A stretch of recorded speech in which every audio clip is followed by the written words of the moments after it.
Hi friends. గరుడు పురాణం ఈ పేరు వినగానే ఎంతోమంది భయపడతారు.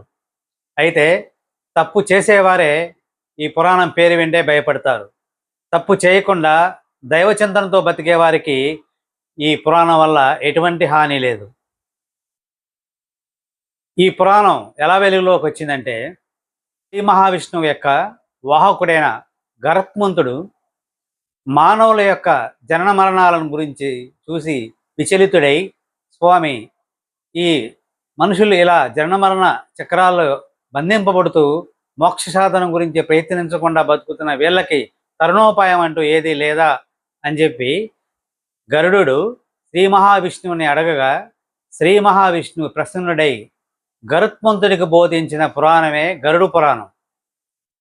దీనిలో మనిషి ఎలా బతకాలో, మనిషి ఎలా బతికితే మోక్షానికి అర్హుడవుతాడో, తప్పు చేస్తే ఎటువంటి శిక్షలకి బాధ్యుడవుతాడో, అలాగే పుణ్య చేసుకుంటే ఎటువంటి స్వర్గలోకానికి ప్రాప్తి లభిస్తుందో, ఈ విషయాలన్నీ కూడాను గరుడు పురాణంలో గరుత్మంతుడికి చెప్పాడు శ్రీ మహావిష్ణువు.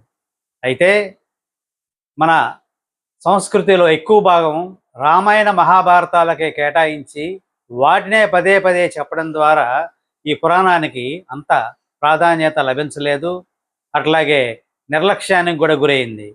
ఈ పురాణాన్ని గురించి తెలుసుకున్నట్లయితే మనిషి తన జీవన నడవడికని మార్చుకొని కొంతవరకైనా తప్పులు చేయకుండా ఉండటానికి ప్రయత్నిస్తాడని చెప్పి నేను ప్రగాఢ విశ్వాసంతో తెలియజేస్తున్నాను.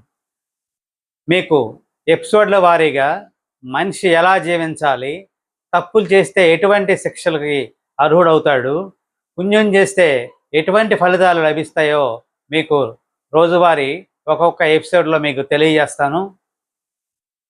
దయచేసి నా ఛానల్ని గమనిస్తూ ఉండండి. ఒక్కొక్క ఎపిసోడ్ని చూసి విషయాలను తెలుసుకోండి. Thank you.